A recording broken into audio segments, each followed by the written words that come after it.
Are you finished? No, not quite finished yet. That's a 10. Okay, episode 11, recommendations. So we are going to be talking about... I'm going to be talking about some of my... This isn't exhaustive, but some of my favourite documentaries based on true crime documentaries. And Christian is going to talk about... films, basically, because we know a lot of the people out there, everyone listening is a true crime fan. Yes. And a lot of the things that we're going to recommend, hopefully you'll find them interesting or entertaining. I mean, everyone's looking for new things. The majority of people on like Twitter and Instagram are constantly looking for recommendations for true crime podcasts. So for the people that haven't seen that many documentaries and films, definitely. Some of mine people are quite well known because they're Netflixy ones, and I tried to get away, but they are just really good, so I didn't want to ignore them. But there is a couple here that you might not have seen. But just before we go any further, in case anyone doesn't know, I'm Chris. Oh, and I'm Christian. This is Echo on a True Crime podcast. Yes. Apologies for those people who just wanted to hear us bullshit about some true crime serial killer or cult this week. No, we're going all media for you. Christian, do you want to go first? Oh, okay, I'll go first. My first one is I thought I'd go with a brand new one. Oh, cool. Go with a brand new one, which is a subject that has interested me since I heard about it in the 90s. Okay. Which is the story of Mayhem, the black metal band. The black metal band, yes. From the film Lords of Chaos, which is basically, the fact that the tagline is based on the truth and lies. Because basically what we know of the truth is... give us a brief rundown of what we know happened and what it is. Basically, in the 80s, a young guitarist who called himself Euronymous formed a band called Mayhem. It was basically the first of the genre in Norway. Yeah, it was kind of like a lot of people would call it the second wave of black metal. Yes, and they called themselves was it true Norwegian black metal? Yes. So it was the kind of like trying to set themselves apart. All of the people in these bands had stupid names like Necro Butcher and Dead and things like that. You know, just stop it. Honestly, I think Necro Butcher's a fucking great name. I think it's a well good name. But isn't that Ed Gein? Isn't he a Necro Butcher? Necro Butcher. Yeah, I think he might. Yeah, that is very true. But that is true. But it's basically, a pretty cool name, they said they were Satanists. But no, they mainly went with the old Norse Viking ways of they were against Christianity. They were against going back to the ways it was. They hated the fact that churches were now built. So they were very anti-religion. They were very extreme in every sense. But they were kids. Yeah, they were so young. They were like early 20s. Late teens. Yeah, so they were. I know, so I'm talking over your bit, but it's just because it's a conversation. Yeah, and I enjoy black metal. So I think the trouble is with it, like it kind of got a bit out of hand, and Christian will talk about that in a minute. But one thing I think is a lot of teenagers are kind of angry at the world, and a lot of teenagers, and that's why a lot of extreme music exists. But instead of like forming a punk band and jumping up and down and maybe spitting a bit and then doing some angry lyrics, they formed a black metal band and took it all a little bit too seriously. Just a bit too seriously. Like, they burnt down a church. Yes. Because, they hate... I mean, bear in mind, like, fuck off, really. But they took it to the point of... it was kind of one-upmanship for a lot of it. Yeah. It started off like... Euronymous was a very vocally rebellious kind of guy against the system, but it literally was all just talk. Yeah. It was only when the singer for the band, Dead, had a lot of mental issues and ended up killing himself, very disgustingly. And after that, they then they got a new singer in, after the next one, called Varg, who was, I hate the fact his real name's Christian, mainly because, fuck off, it's my name. I own that name. So Varg was ended up big story, but the Varg ended up killing one of the members of the band, and so it's a murder thing. But it shows you, Lords of Chaos shows you the progression from the instigation of Euronymous forming this band up into the murder by Varg. So it's really interesting for someone who likes true crime to see this, because even if you don't care about black metal, it's not about black metal. It's not about Norway. It's not about kids. It's literally an analysis of progression for how youthful rebellion can turn, and it is true. Most of it is true. Yeah. What they're doing. There are things in this film that are bullshit. So this is one of the films I've seen, and I don't know all of the lists that Christian's got, but I know a lot of them I haven't watched. Yeah. So I'll be less vocal going forward. But yeah, it is like I don't have an issue with them changing around a bit of the chronology of things, maybe combining a few people, like say peripheral characters, into one for the sake of narrative and driving the story. But there's also things in this that they didn't include that they could have included, and things that they changed that seemed stupid. It's a couple of the decisions for changing things. And our friend Ed he still hasn't watched this because he knows he'll be really fucking annoyed at them changing it, because he adores black metal and he knows the story inside out. But it's like some of the changes look like they are completely against Varg. Like, obviously, Varg is a villain in all this, and still, he's released today. He's more or less a neo-Nazi. Yeah, if he ever hears this, he'll probably have a problem. He lives in France. He lives in France, and he's very right-wing. He's very unapologetic about anything he's done, but they showed him in the film as like being basically like a little dweeb. Yeah, he was like a little hanger-on-scene kid. He had his little demo tape he gave to them, but he's painted as he turns up with his little scorpions patch, which isn't extreme enough. Like I will be an apologetic thing for Varg for this. I mean, I don't like anything he stands for, but they misrepresented him in this film. At least for the beginning part, for the introduction. Most of the other things were more or less true as we know it. Things like there's only one church burning conclusively linked to Euronymous, which is Holmenkollen. Yeah, let's try it. Which Varg and Faust were involved in, and they were all later busted for it. But in the film, they try and make it a lot more of a thing than it actually was. No one ever called themselves Lords of Chaos. There's a character in there who cuts his hair to basically show that he's growing out of it. None of this happened. But the core parts of the story are true. Yes. All the shocking parts are methodically true. Like there's the bit where they show Dead killing himself is not only almost like the location is painstakingly recreated. The room, everything about it is amazing. The effects are some of the only effects I've seen where I have literally felt sick. And it was. I will big shout out to Daniel Martin, one of my friends, who's the guy that did that. That's so impressive. That's really cool. I mean, what you did in that film, Dan, I doubt you'll listen to this because I don't think you're a true crime guy, but it's stunning. It's so good. It made me feel kind of queasy and uneasy. It's really good. No CGI, all real effects. No, and bear in mind, this is the guy that did the effects for Human Centipede 2. So, he's very good at what he does. If you want to feel sick, hire Dan Martin at 13 Finger Effects. Fuck me, it's good. If anyone saw the unedited version of Human Centipede 2 with the baby under the car pedal, that was him.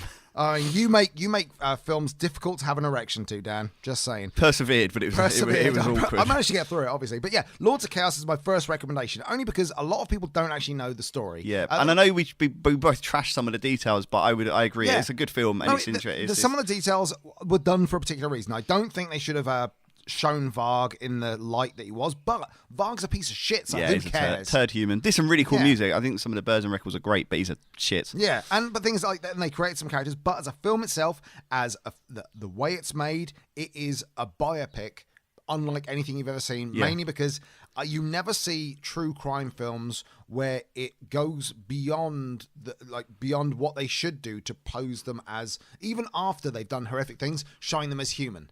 Yes. Like normally they're caricatures. Yeah. But it shows especially people like there's bits in it I didn't know. Like even if you think you know the story, if you think this person killed this person.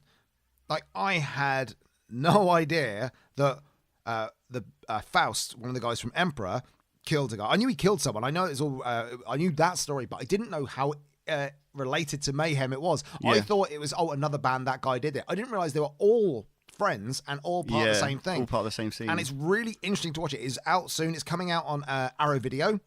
So yeah, do definitely buy it. That's my first recommendation. It's difficult to watch. Yeah, it's like difficult. You said, that suicide scene is difficult, but really well done, really good. Yeah, and if anyone can get an erection to it, let us know. No, actually don't. But I don't want to know you. But yeah, so that was my first film recommendation. Please let us know, Chris. What is your my first documentary recommendation is one called The Staircase. It's been. I don't think you've. I I asked haven't you seen this. it I don't yet. think you've seen it. It's on Netflix now. It never used to be. Give it another title. The Staircase. Staircase. Ooh, steps. It has like a subtitle, but I can't remember what it is. It's The Staircase. Be afraid of steps. I have no idea what it's about, so it's... That Come on, let me know. escalated quickly. Oh, no. I'm gonna try not to pun too much. So The Staircase. So in December 2001, novelist Michael Peterson he called into the police to report that his wife Kathleen had fallen down a set of stairs in their mansion and died. So that's the start of it. That's what happens. Yeah. They've got audio recording of the 911 call. Oh, right, so there's actually quite a lot of evidence. Yeah. There's a lot of really... The footage, the access the filmmakers had is incredible.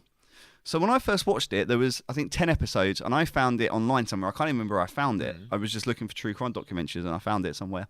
So I watched the initial 10 episodes that were available. And that 10 episodes, that's a lot for a true crime documentary. Yeah. But the filmmakers, it was a French film crew, they were looking for a crime to do a documentary on where people had kind of a certain means, and they were quite a rich family to do it, to see how they defended themselves. It was in response to another documentary that they'd done, and I can't remember what it was.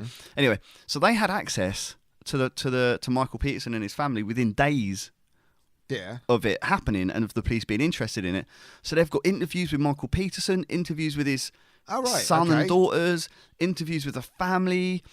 They've got so much insight into it. It is one-sided because it's all with him, because other people didn't want to talk to the film crew. They tried to, and they didn't. The prosecution didn't want to talk to him, so it does go one-sided. But the information and the access is amazing. The filmmaker does get a bit. You can tell he builds a bit of a relationship with Michael Peterson. Yeah. So it is slanted. You have to take that into account. Is the whole film basically? It's like you've got to take that into account, or is it just? No. The whole all the way through, you take it into account that what you're seeing is one side of it. But it's really interesting because so much comes up, and I don't want to ruin it too much. But Michael Peterson, on the face of it, they're a really successful family, really successful. She's high up in business in her business. He's apparently a successful author. He does history books. Yeah. They live in this big house, but as stuff kind of and you go and you're like, oh, she's found at the bottom of the stairs, blood everywhere, dead. His story is that they were outside. They'd had some wine. They were outside by their pool, and it was quite cold. They're outside having a cigarette. She came in to make a business call, I think. Then he came in and found her at the bottom of the stairs. But there's questions over the timeline. There's questions over would he be outside in his shorts and t-shirt in the weather that it was, because it was quite chilly at that night, and by the pool it'd be a bit cooler. There's questions about him because he's got quite a strange personality, like a really weird personality you can't quite put your finger on. It's kind of disconcerting, and you're kind of like, I don't know if I like you or trust you. But then there's other things about, like, they had all these things, but then actually there was like massive credit card debts. I think her business was that she was working for were going to lay off some people, so she was maybe worried about her job security. Obviously she had a massive life insurance on her. There was questions over and then all these other things came out that, like, even though he was a successful author, like, he wasn't really doing much of anything. He wrote for the local paper a bit, so he didn't have all this money coming in they used to have. So they think it's no, actually I was about to ask questions of spoiling it for people, which I ain't gonna do. And there's one thing I will say. You can say. It turns out that he also liked men, and he'd been like meeting this escort, and they reckon that she had found out about it, and it's about her reaction to it. And some people are saying that she knew and she was kind of okay about it, we just didn't talk about it. But other people are like, well, no, she was cheated on by her first husband, so that was actually infidelity was a massive thing in her brain. It's 10 episodes long. So the initial one was 10 episodes. Then last year, a couple of years ago, when it came out on Netflix anyway, in the last couple of years, and Netflix put 3 new episodes on it, so it's now 13 episodes long. Are they an hour long each? Like an hour or 45 minutes or something. Fucking hell, this must be a really detailed case. There's a lot, because there's trials and retrials and him spending time in jail and this and this and this, and interviews with the family. Ooh, it's really, it's long-winded, it's in-depth, give it a different title. Drag a little bit, but it's really interesting. I was on a roller coaster because I didn't know what to believe, and I still don't really know what to. Well, so at the end of it, is that like, I presume that the ending for it is quite conclusive of what they believe? Yeah, there's a conclusive ending. and I don't want to ruin it. Yeah. But watch it if you haven't already. It is a very popular true crime. The gay documentary. husband did it. That's But what I'm saying. but watch it. It's really interesting. It's kind of cool, and there's another whole thing as well that happens in it. Oh Jesus! Of like, because he was married before. So it's basically like Game of Thrones, but true crime. I mean, I don't know. I don't watch Game of Thrones. Oh fuck you! We're not friends anymore. Oh, do you promise? But yeah, and there's another whole twist in the tale of the staircase. Just call it something. Really, that's the best they can come up with. When you watch it, it's all you'll about be the like, staircase. you'll be like, that's because It's about the staircase. or Ascent or descent into madness. Maybe 2 staircases. 2 staircases. Because there's another whole thing that happens somewhere else. else. Another staircase. Everyone, another whole beware thing of stairs. There's another whole thing that's happened like decades before involving him and a staircase in another country. And a foreign staircase. And a death. A star course. And a death. So, remarkably close. I'm scared now. It might be me. What accent was that trying to be? I haven't got a fucking clue. It sounded a bit German. Yeah. So let's go with that. Yeah. It's in Germany. Yeah. So so I would I highly. It's long-winded. I tried to get my mum to watch it. She got bored because it was too long. There was too many episodes. She was like, "How can they make this into 13 episodes? Let's watch it." But she didn't. But anyway, that is a long time. Bear in mind it is. You know, when you see a documentary for like 2 hours, you're going, "Oh, if I can get over it." But I really liked it. It was really enthralling. And so the staircase. The staircase. And that's now on Netflix. So when I first watched it, it wasn't. And then Netflix came in with 3 new episodes as a follow-up. I guess it's my turn next. Go for it. On to the film. This time we are going with Chopper. It's basically starring Eric Bana in his breakout role. It's an Australian film. It's about the Melbourne guy, Mark Brandon Chopper Reed. Name wasn't Chopper, nickname obviously. Basically a guy who was in and out of jail since he was 16, also serving a 16-year sentence for kidnapping a Supreme Court judge to get his childhood friend out of a maximum security prison. I mean, it's a complete. See, I've watched that movie, but years and years ago, so I actually don't remember all that much about it. Well, basically, it's that he basically went into a place called H Division, which is a maximum security part of Pendridge Prison in Melbourne. He's kidnapped the judge to try and get his friend out. Stupid way of doing it. Ended up getting caught, serving 16 years. But then, in prison, he tried to become the leader of this H Division, ignited a power struggle, which got so many enemies, and eventually his gang turns their back on him, and he's stabbed several times in a failed assassination attempt. So to get out of prison, he voluntarily has his ears cut off by a fellow prisoner to get him put into hospital. It's a huge true story. Yeah. But in the same thing of Lords of Chaos, but for a different reason, no one knows exactly what is really true apart from the details of when he was in prison, what he did. That was it. Because after this is all based on Chopper's own autobiography. Now, Chopper was a flight of fantasy guy. Yeah. And he was bigging him. He's dead now, but he was bigging himself up all the time. I saw him live at the Joiners in Southampton. Oh, right. He wow. basically That's did really a spoken word. Yeah. He just said about things. He read bits of his book and talked about his life. And he didn't come across as a piece of shit. He came across as a guy who likes to tell stories, but you'll never know if they're true or not because they're so fantastical. Yeah. But then you'd think that a guy saying, cut my ears off so I can be transferred out of this place isn't real. You look at the film, you say that cannot be real. It 100% was real. I saw his ears in person. Oh, really? They're the stubs. He had little stubs. Cut my ears into pieces. Oh, but yeah, so it's basically about, and then it tells you about the story from 1986 when he gets out of prison and what he does. He is a ludicrous character. Look, for those people who don't know what kind of film it is, if you've seen the film Bronson with Tom Hardy, it's the Charlie Bronson. Yeah, that's it. I love that film. Now, Chopper is virtually the same film without the arty camera angles. Yeah. Because that's a very arty film. Yeah. Chopper isn't. Chopper's quite a straightforward film. Yeah, it's from what I remember, it's quite a raw. Like, Yeah. you could tell. I would like when I watched it, even if I didn't know, I'd say like this is either English or maybe Australian. Yeah. Like you can tell it's quite a raw. But it is phenomenal. I mean, Eric Bana is one of the actors that after I first saw this, I had no doubt in my mind that this guy was going to become the biggest actor in the world because he was that good. He plateaued into shit, but that's mainly because I didn't realise that this was the role he was made for, his first role. It's so unfortunate. Yeah. Great in Munich too, but this Chopper, I do recommend it. I have no idea if it's... Echo, the dog, is playing with their toy. Oh, right, that isn't you. Okay, fair enough. But no, I'd recommend Chopper. Great, it's a fun film. If I would say double bill it with Bronson, it will be a great thing. Because you were going to say I have no idea if, and then the dog started playing with the toys. I was about to say I have no idea how it's available. I don't know if it's on Netflix. I don't know if it's on Amazon. I don't know if it's ready to buy on Blu-ray. But you're going to find it somewhere, because last thing I knew is that it was on DVD was when I bought it. But yeah, Chopper is my second. Chris, I want your second one now. I want it. Give it to me. So the second one I'm choosing is a documentary film called Into the Abyss. Have you seen this? It's a Werner Herzog. Is that Werner Herzog? I was going to say it's Werner Herzog, yeah. Have you seen it? Yes. I really like that. I went into it and it just was a recommendation.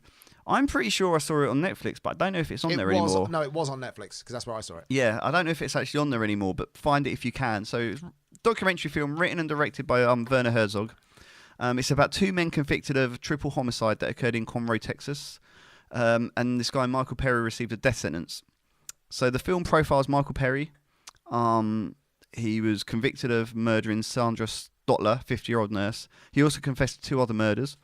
He was convicted of the October 2001 murder 8 years before filming.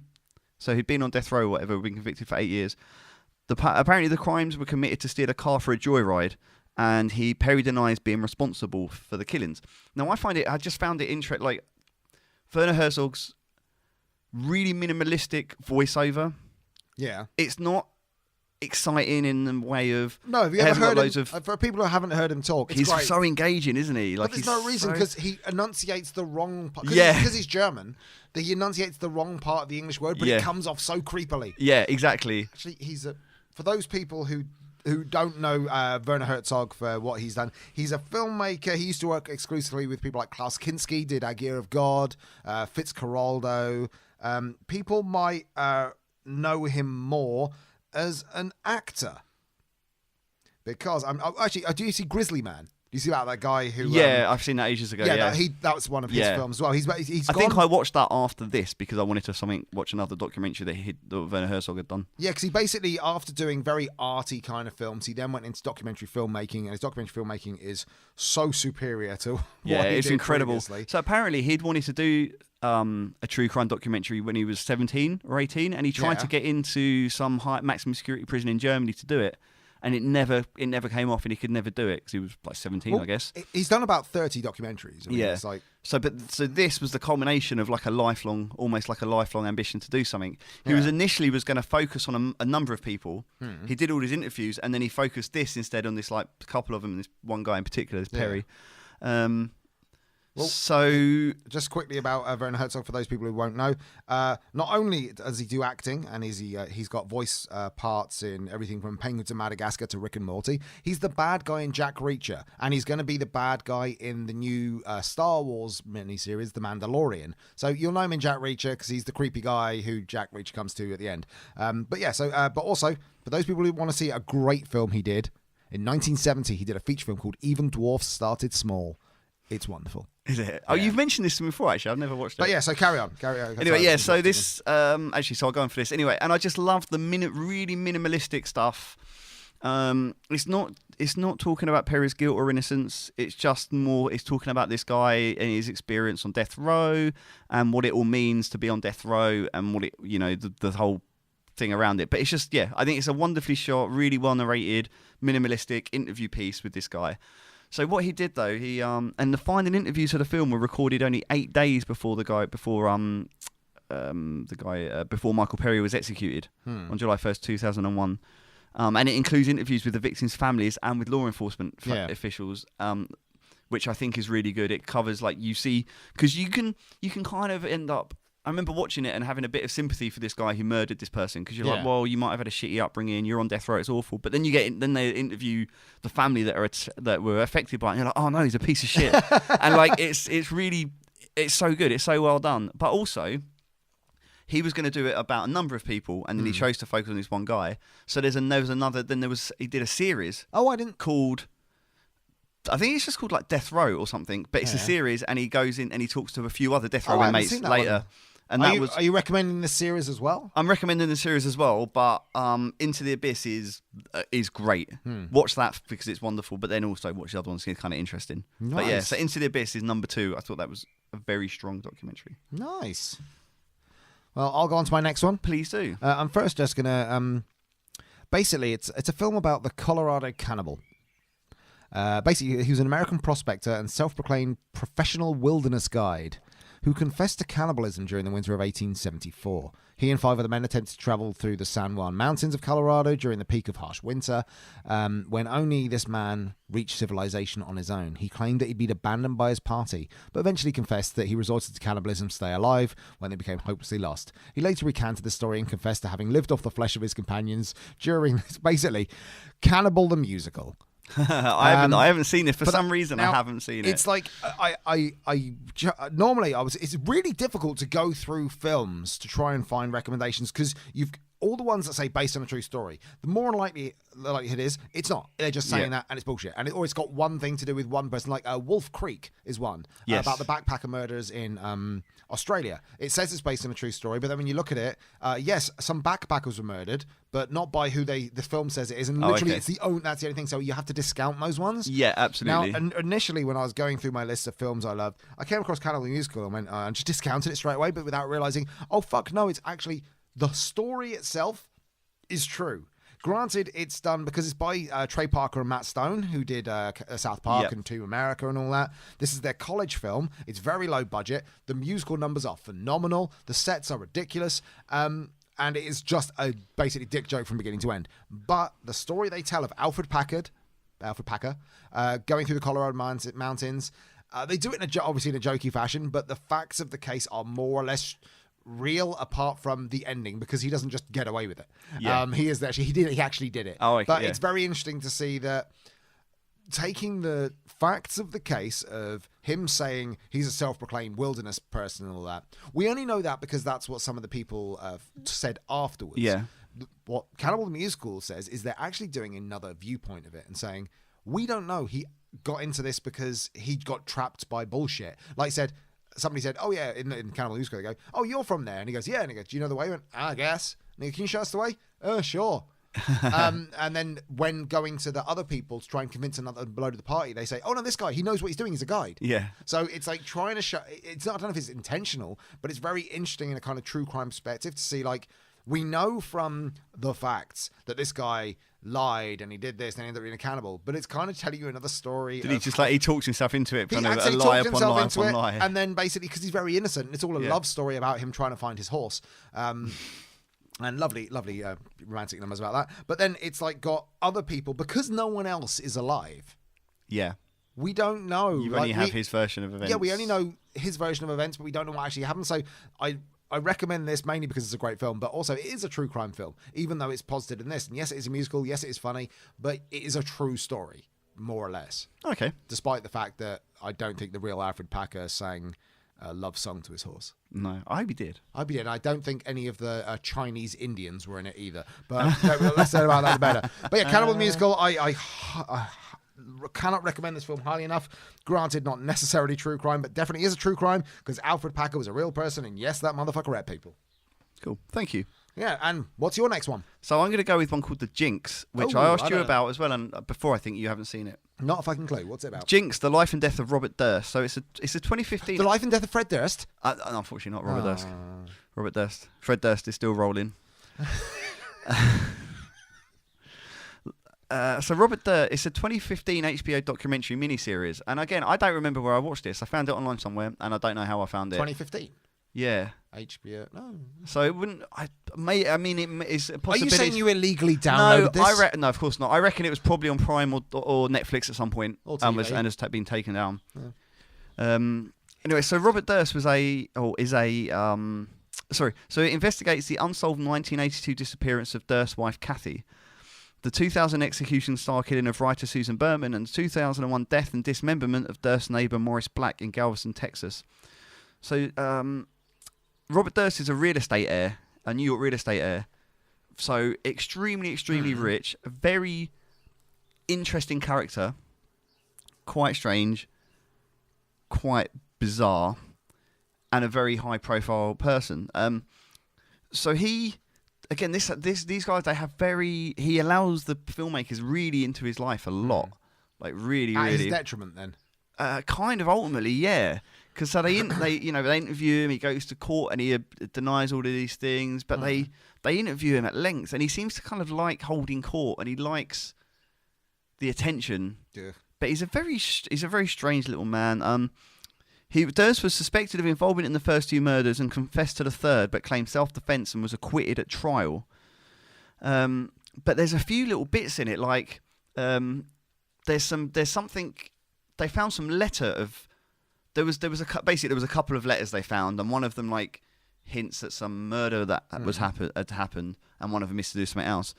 And in both of them, it looks like, and one they know that he wrote, and both of them look like the writing on the envelope looks like his writing. I think it's Beverly in Beverly Hills or something is misspelt the same way both times. The block writing is the same, and the filmmakers like ask him about it. And deny. He says, "Well, some handwriting expert says, yeah, they're probably from the same person." He denies it, or he says, "Well, I can see that they look the same, but I didn't do this one, so this isn't my. You can't. I didn't do it." And then he goes to the toilet, and he forgets he's got a mic on him, and he says something like, "What did you do?" "Well, you killed her, of course." What, to himself? Yeah, to himself, and it's recorded because his mic's on, and it's.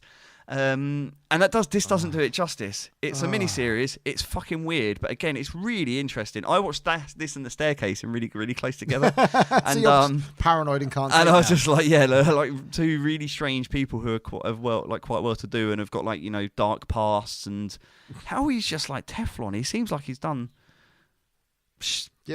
stuff, and he's gotten away with it, talked himself out of it. But anyway, I'm going to stop banging on about it. But Jinx, the life and deaths of Robert Durst. Is it available now on Netflix, Or... No, I don't think it is on there anymore. So have a look and find it. I'm sure you'll find it. And if you can't, I'm sure you can legally download it somewhere. You can find it. Shut up. You can just find it. You can find it somehow. You can find it. But anyway, the Jinx. It's called The Jinx. It's really good, really interesting. Nice. What have you got? My next one is about Stephen J. Russell, a con man, a brilliant con man. Basically, was married with a kid, decided to tell the truth about him being a gay man. Left his wife and kid, fell in love with this guy. They basically, to keep themselves in the life that they were accustomed to, he just became a con man. Started swindling people out of money, blah, blah, blah, blah, blah, blah. Ended up getting caught, going to jail. Even went as far, because this is embezzlement he was done for, even was going as far as when he was in prison, he managed to falsify records while in prison, to say that he was dying of AIDS. Because by this time, the guy he was in love with stopped talking to him because of the embezzlement. And he wanted to get him back and kept wanting to. He escaped a few times from prison, things like that. He was very known for that. But this big one was he faked having AIDS, lost a lot of weight, and managed to get it so the record said he was dead. His ex-lover was informed that he was dead. And Stephen escaped at this point, thinking they thought he was dead. And then he turned up to his friend Jimmy. Did he escape from prison? Or? He escaped from prison. Well, from a hospital, prison hospital. Okay. Basically, I'm glossing over it and being very vague. Basically, it's a film that you don't realise what it is. It's called I Love You, Philip Morris, starring Jim Carrey and Ewan McGregor. Cool. Yeah, look at it and just think it's a flight of fantasy, bullshit made up. Virtually everything in this film is true, and it is so ludicrous, so funny, so heartwarming. It's a great film, but the fact that the stuff in there, you think there's no way anyone could do that, and then you realise, no, Stephen J. Russell did that. How in prison can you get it so you've got AIDS, they think you got AIDS, you die, and you escape? That sounds nuts. I want to watch this film. It is nuts. It is basically it's a kind of a twisted love story, and Jimmy, the guy that Ewan McGregor acts as, is still alive and talks about this quite regularly. So it's quite interesting afterwards to hear him talk about what Stephen was really like and the crimes that he did and why he did them and how he got away with it. It's really interesting to see. So from a non-serial killer, from true crime, because I didn't want to keep it all on death. That's this is I would say it's very light-hearted film. It is a very funny film. And it is still very serious because it is true crime, but it's con man, prison escape. I Love You, Philip Morris. Definitely watch it. Cool. Jim Carrey is I'll watch that. Phenomenal as ever. Before we go on, let's hear from one of our friends doing the true crime podcast thing. How many of you know the name Linda Goff or Sarah Marsland?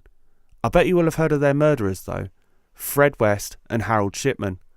Hi everybody, this is Steve, the host of True Crime Fix, the podcast which gives the story whilst giving the victim the loudest voice of them all. So far we've covered cases such as Colette Aram, Kitty Genovese, Jackie Paul, JC Sawyer and Molly McLaren. I'll be releasing new episodes every other Friday via Apple Podcasts, Stitcher, Spotify and all other available stations. So please come over and subscribe and give my podcast a listen. I really hope that you find these episodes informative. If you would like further information, please follow me on Twitter at True Crime Fix Pod or find me on Facebook, True Crime Fix Podcast. And remember, stay safe, look after each other and live life to the fullest, because you never know who or what might be coming around the next corner. Take care, everyone. Cool. Okay, so you just before the ad you heard from Christian, so I'm going to come up with another documentary. This one, it is on Netflix. I checked and it's still there. I think, yeah, it's still there. It's called Long Shot. Have you heard of this one? No, oh my God, I've literally seen nothing you're talking about. This is good. So this is one actually I'd seen advertised, hadn't watched it. My brother watched it and recommended it to me. So this guy, Juan Catalan, is arrested for a murder that Juan Catalan. Juan Catalan. Okay. He is arrested for a murder that he insists he didn't commit. And he has an alibi, and he has to try and he's trying to confirm the alibi. So the alibi is that he was, because I think he was meant to be at work or something, and he wasn't there. He was meant to be somewhere and he wasn't there, and he was at a baseball game, and he was trying to prove that he was at this baseball game. I think he didn't have his ticket stubs or whatever, so he couldn't prove it. But what happened? They were filming an episode of Curb Your Enthusiasm. Okay. At the baseball game.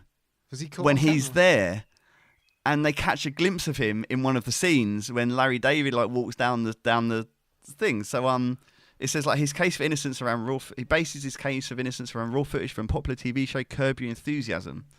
So they were shooting it at the baseball game, and it revolves around, the story revolves around them trying to contact the makers of Curb, trying to get the raw footage so they can pick him out in the audience from a couple of different angles to show that he was there. And Larry David is interviewed as well in the documentary, and it's just a really good documentary.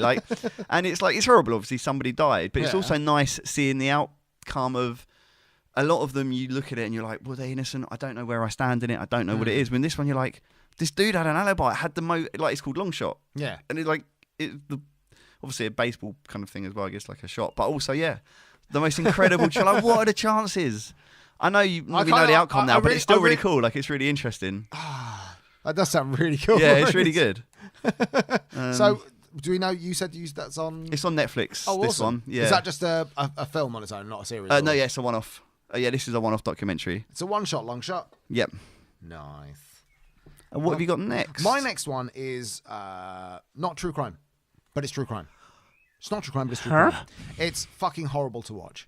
Okay. It's Henry Portrait of a Serial Killer. Oh, I haven't watched this either for some reason. It's loosely based on Henry Lee Lucas from 1960s, where Henry Lee Lucas was a serial killer who was convicted of a few murders, then confessed to over 3,000, but yet he was discredited on virtually all of them because he was saying he did some murders which he couldn't have possibly have done.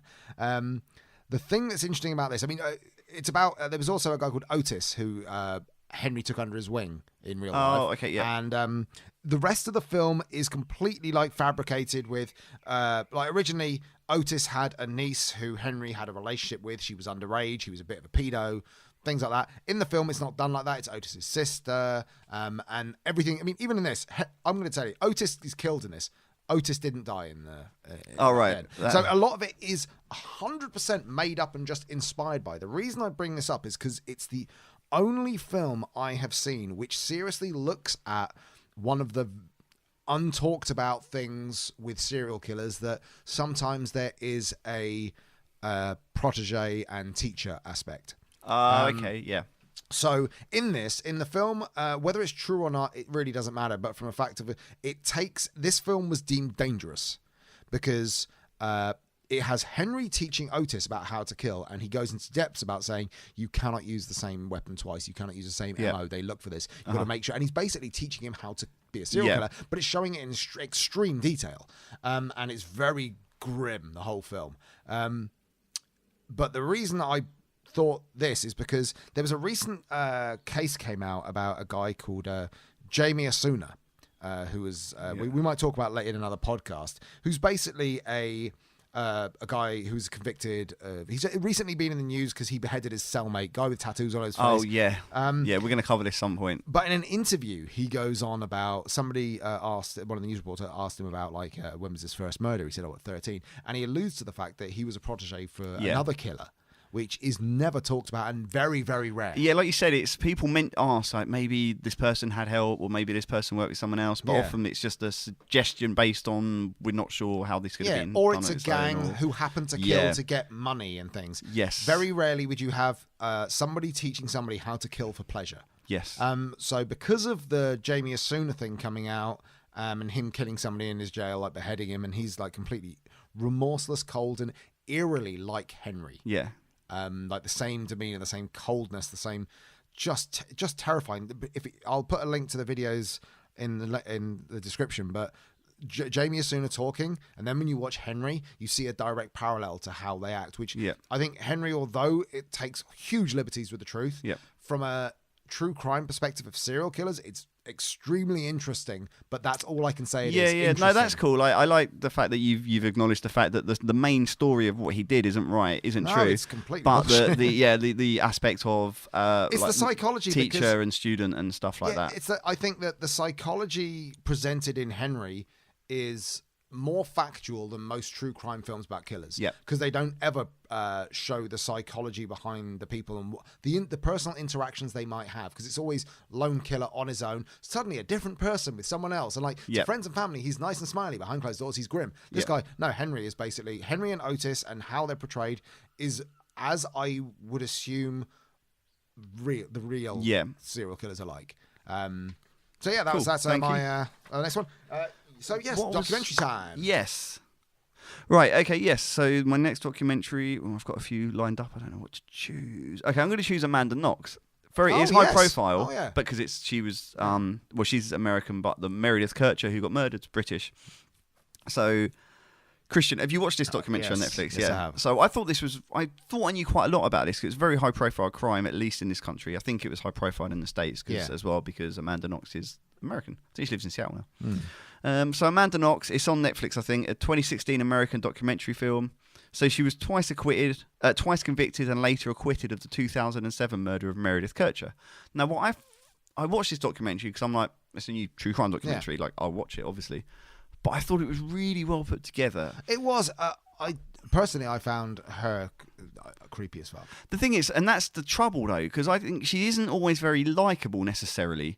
Like they made a big point in the press of calling her Foxy Noxy because, but apparently that name was when she played football, like soccer. It was a name because she was like, that's what they said. It was because she was, I think she was, sly and intelligent as a sports person. It wasn't a sexual thing, but the tabloids made it that. They made it this girl who is like attractive but cold and acts how people aren't meant to act. Yeah. And was a bit weird, and then was sleeping with this guy, this David, I think he's Stiletto, and when the police were there, she was all cuddling up to him, and it was all weird. And it seemed like the press and the Italian police were intent on finding her guilty just because she didn't come across as very likable, come across as a bit cold. Well, it was just different to what you're meant to be like. Yeah, I think that the fact that she's completely unlikable in the documentary plays in her favour, in the sense that if she suddenly was likable and the police go, she's not like that. But it's like, if she's dislikable, doesn't mean you're a killer. No, and exactly, it's just like the face doesn't fit. And I think, and what I really liked about it is they on the documentary, like they put all of the it felt like they put a lot of the evidence forward to do with Rudy. Oh crap, I didn't write him down. But the guy that they found guilty of it, Rudy something. Who was in the thing because like he pooed in the toilet and left it in there, which is disgusting. At least flush, But like he was a known drug dealer or whatever, and a known criminal, and he was found guilty of it. They couldn't really find anything that linked Amanda Knox to the crime other than what you would expect to find in a house that she lived in. Yeah, and it felt like, and when it first came out, I was like, yeah, I think maybe she did it when it first occurred. I wasn't sure, but I was like. But then when it looked back in this documentary and you look at the press and you look at how she was portrayed from day one, it seemed like they were they wanted to find her guilty So they were going to find her guilty, and the way the press portrayed her, it made me really, you know, obviously I feel awful for Meredith Kercher and her family, but I feel like Amanda Knox, I feel like they my opinion is, I think they had it out for her from day one, and they were. But this is a documentary made with her authorization. Absolutely, and she will have final cut, so it is still biased. Absolutely. Oh yeah, absolutely. Yeah, you've got with everything, all these documentaries, you got to look at what side of it they're approaching it and who they have access to. I mean, they did interview other people on this. They interviewed like her ex-boyfriend, who was not that happy with her. He didn't really like her very much at the end, but you know they'd only been together for like 2 minutes anyway. Like they'd only been together a couple of weeks at the time. But it just anyway. So I thought it was a really well put together documentary. I really enjoyed it. Well, I really found it interesting. Yeah. And it changed my perspective on her a bit and changed my perspective on a lot of things. I still never want to meet her. I still don't think she's foxy. But I don't think she'd done it. Anyway, so Amanda Knox and the Netflix documentary is my next one. My next one is a story about 1952, Christchurch, New Zealand. Pauline Parker and Juliet Hume became friends and eventually wanted to kill Juliet's mother. Basically, it's about two girls in New Zealand who. It seems like a simple case when I say it like that. Like, they were friends and eventually they felt oppressed, so killed the mother. The story itself, this is Heavenly Creatures by Peter Jackson. It was his first proper film after doing Horror Schlock, of doing Bad Taste, Meet the Feebles. He then did Heavenly Creatures. Meet the Feebles, I'd forgotten all about that film. But Heavenly Creatures is Kate Winslet's first role. All right. So I haven't seen this either, actually. It's a beautiful film. It's done as a fantasy drama, but it is a true crime film. Basically, there was a lot of facts. Because it's 1952 Christchurch. It is a period masterpiece in like how to make a film look like the 1950s. It's almost identical to what it should be. There's people have discussed in books and that about how perfect this film is for setting up a period piece and like how to do it properly. Yeah. Facts wise, there's a lot of simplifications of very complex facts. Okay. And it distorts some of the facts a bit, but the whole part of the film, I mean, they like, for instance, they allude to Pauline and Juliet being attracted to each other and having a lesbian affair. That is not true. There is no evidence of that. No, I can't say it's not true. There is no evidence of that. Okay. And it was just a little Hollywood plot point.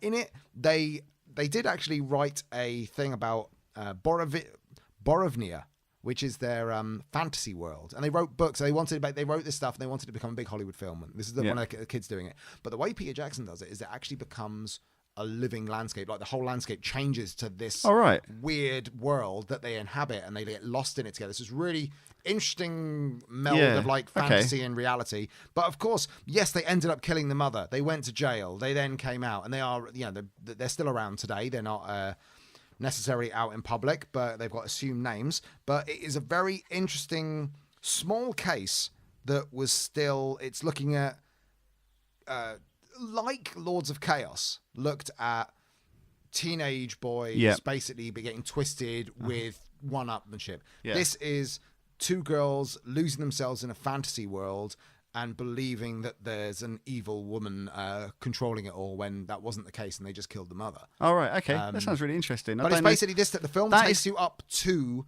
the murder. Yeah. It doesn't go beyond that. That film, if I saw a bit of that film, I would not watch it. No, if you saw... Because like fantasy stuff doesn't interest me, and if I knew there was a fantasy world, I would not watch it. Now I know what it's about, I'd probably watch it. I mean, it's only showing the fantasy bits is just to show their little world together. Yeah.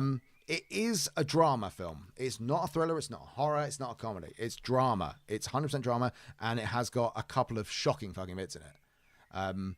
But it is definitely worth watching. It's very unknown. Yeah. Like for someone like Peter Jackson and Kate Winslet, like, you think people would have dug it up. Yeah, and it's a fantastic film.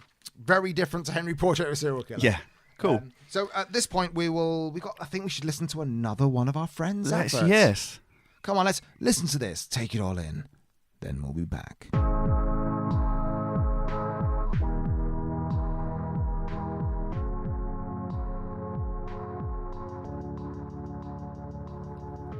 I'm Michael, the host of the semi-monthly podcast In a City Like Yours. Join me as I chat with interesting people with interesting life stories. You can listen to the podcast on all major podcast platforms, including Apple, Spotify, Stitcher, and TuneIn. You can follow us on Twitter at IACLYS Podcast, as well as on Facebook and Instagram at In a City Like Yours Podcast. Please feel free to let me know what you think and keep coming back for the many interesting stories in a city like yours. This podcast is part of the Michigan Sports and Entertainment Network. Hello, welcome back. This is Chris, and I'm going to talk about another documentary. This one is called Wild Wild Country. It is a Netflix documentary, so a lot of you may have seen it. Are Netflix sponsoring you? No, they just ain't sponsoring me. I was honest. I wish they were. I was honestly trying to. I'm one of the few people that I pay for my Netflix account. I don't nick someone else's. Oh, well. I nick my girlfriend's. I mean, everyone else uses mine, I think, but I pay for it. But yeah, so it is Netflix. I was trying to find one that aren't Netflix, and I chose a couple that weren't. But just the ones I've watched in the last couple of years seem to be often either Netflix or are now available on Netflix. But anyway, Wild Wild Country, a Netflix documentary series about the controversial Indian guru Bhagwan Sri Rajneesh. Can you say that again, please? Bhagwan Sri Rajneesh. And his one-time personal assistant, Ma and Nan Sheila, and they just call her Sheila a lot, and they're community followers of the Rajneesh Puram community. So they were a cult, effectively. They were an Indian kind of cult and stuff. And they started off in India, and they had a lot of followers went over there, and they lived in this like big commune, big ashram.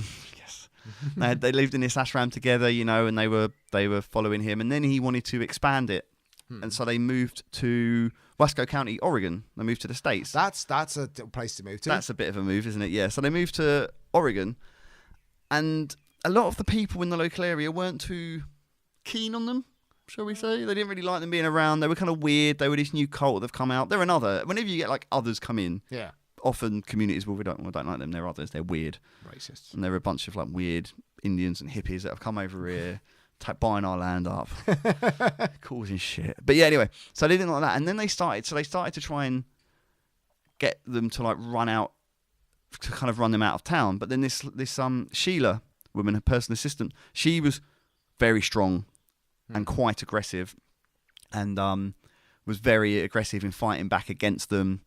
And they started to try and get to run for local governments because it was a really small community. So if a bunch of this like commune run for local positions and got voted in, they could basically make all the rules they wanted because there was so many of them. And then so they were trying to change the rules to mean that they couldn't do it because they hadn't been residents in there for long enough. So because everyone started to get residents, make sure they were signed up as residents, then they could all vote for their own people. So what crimes did they do? So this all builds up, and then they ended up poisoning. They poisoned some of the local community. They, I think it was they poisoned some of the food. Is this people started getting ill? Get rid of them, or to get, or was it? So the cult.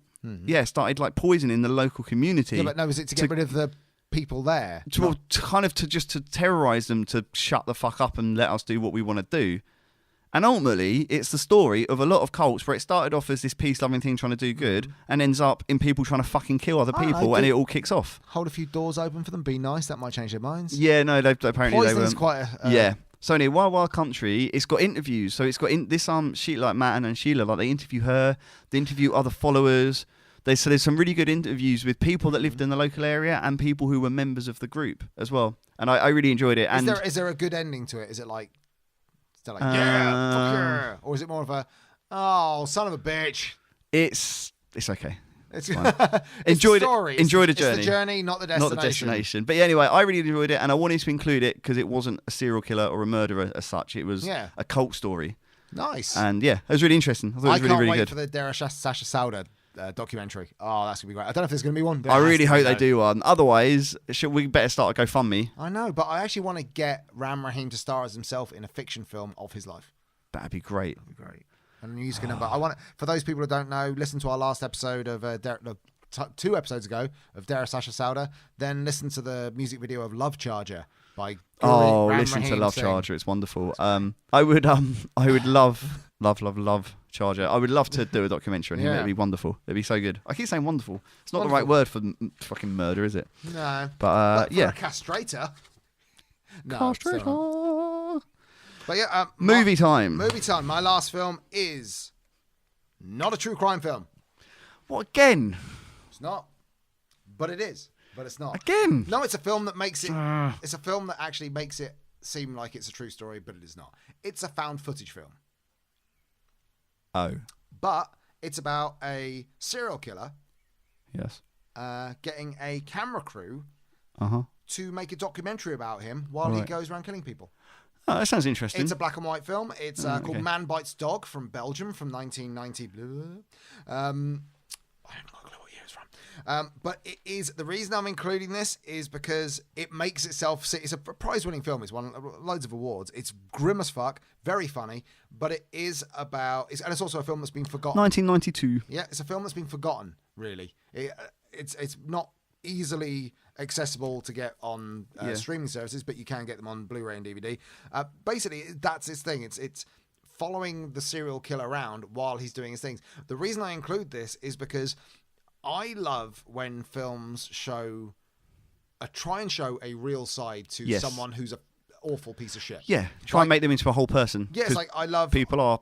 I don't normally like watching films about Hitler, say, for instance, but the film Downfall, I was a massive fan. I thought it was amazing because it showed how awful he was, but showed the humanity as well, Yeah. which makes it more terrifying and more of an impact for the things that he does that are bad. That's why I enjoyed Guess Who's Back? Is that what it's called? Look Who's Back?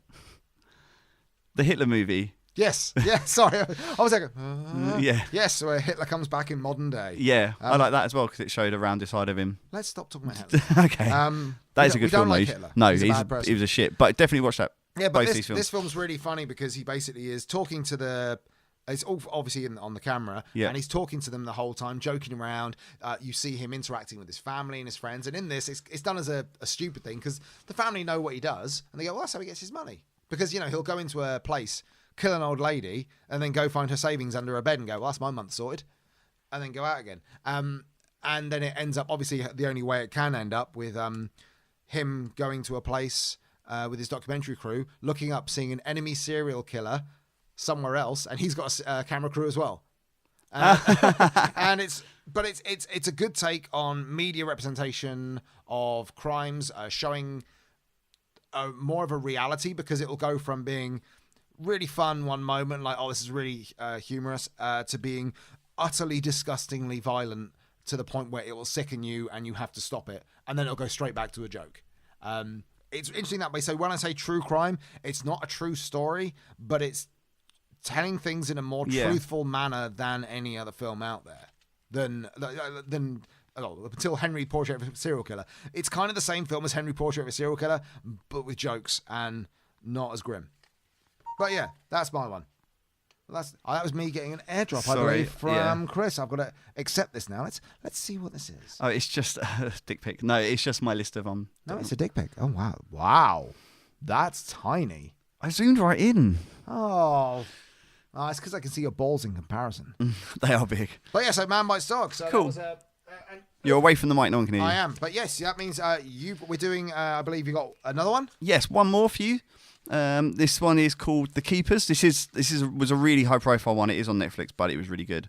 So you haven't watched this one, have you? No, I have not. A 7-series American documentary web series. 7 series. 7 episodes. Sorry. Fucking hell. Web series explores the unsolved murder of nun sister Kathy Sesnick, taught English and drama at Baltimore's Archbishop Keogh High School. And it's about her former students' belief that there was a cover-up by authorities after Sesnick suspected as priest at the school. A. Joseph Maskell was guilty of sexual abuse of students. Oh. So it's really interesting. So there was this sister and nun. She was very well loved, and she taught at this school. And apparently, like, everyone, I don't know what happens when people die, but like everyone says how wonderful she was, and that she was, she would go out of her way to help her students. She was quite naive to the ways of the world because she would, been quite closeted with being a nun and all that. But, she was young, she was popular, she was good at her job, she really cared for the kids. And apparently, and there's an interview with a guy who was a priest, I think, and they were talking about leaving their positions so that they could marry, Oh. but like and stuff like that. Like Not so, that good at a job then. Well, no, but they, yeah, no. I think he said to her like, "I won't ask you to do that for me," kind of thing. Like, so, but yeah, she was really, really loved, really lovely, and she was murdered. And in the meantime, and then people are looking, and it's unsolved. No one's ever been found guilty of it. Oh, really? Yeah, and it's come out that they reckon that some of the students had come to her saying that they'd been abused by priests, and they reckon, and it's been suggested that she was about to come forward and whistleblow on it and tell people. And the church killed her, or the priest did? And the priest, a priest, The Pope did. the Pope, a priest, killed her, and hid the body and covered it up. And there's some other aspects to it, like there's someone who has got these like much later on these like vague memories that she was like shown the body as a warning. Oh. And there was blowflies or maggots, I can't remember. And then there was some people who said like they wouldn't be maggots at this time of year, but then some other specialists come out and said like, well, no, actually at this year, that particular year, it was like maybe unseasonably warm or something. Yeah. And the weather conditions could mean that she could have seen what they said she saw. And yeah, there's all these interviews with these ex students and Jesus.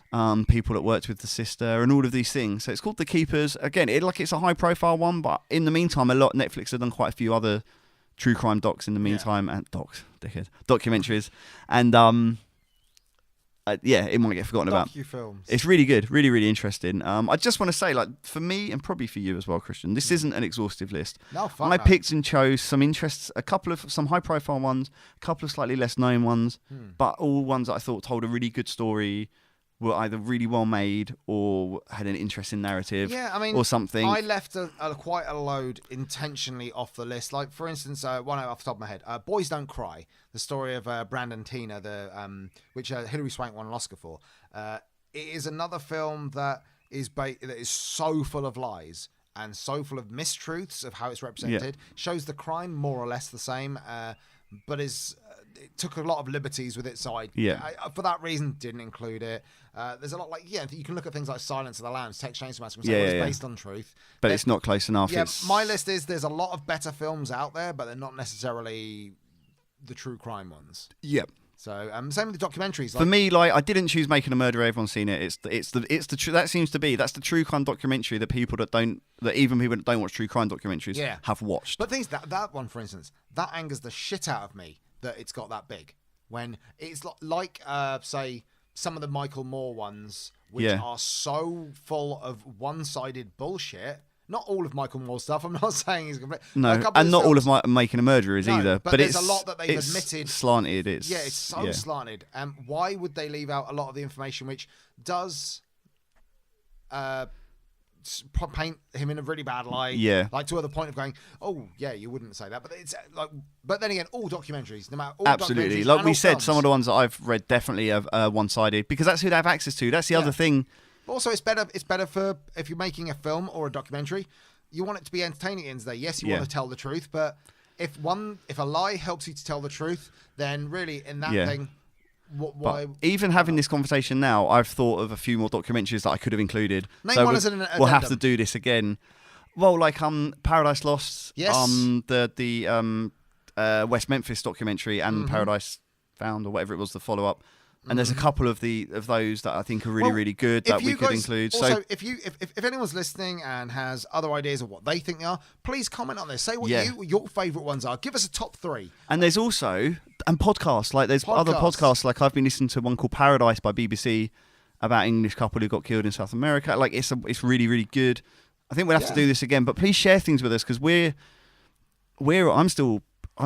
busy researching for this, but I'm also really interested in finding new things to watch, listen to, and read. Yeah, I mean, basically that is our research. I mean, we can only go as far as what's shown to us. I mean, there's a lot of cases we'd love to cover more on, like the Jamie Asuna one that I mentioned.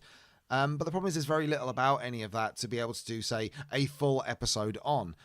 So there's going to be a lot of other cases we've looked at and probably dismissed, not knowing that there is a documentary or a book or anything. Give us your recommendations. Please whether do. It's books, whether it's podcasts, films, TV, anything. Just recommend. And hell, if you know there's a song out there that does a good job of describing a case, that'd be cool. I'd be well up for that. Definitely. I'm going to do my. I'm just going to run down the list of what I had again. I had Lords of Chaos, Chopper, Cannibal the Musical, I Love You, Philip Morris, Henry Portrait of a Serial Killer, Heavenly Creatures, and Man Bites Dog.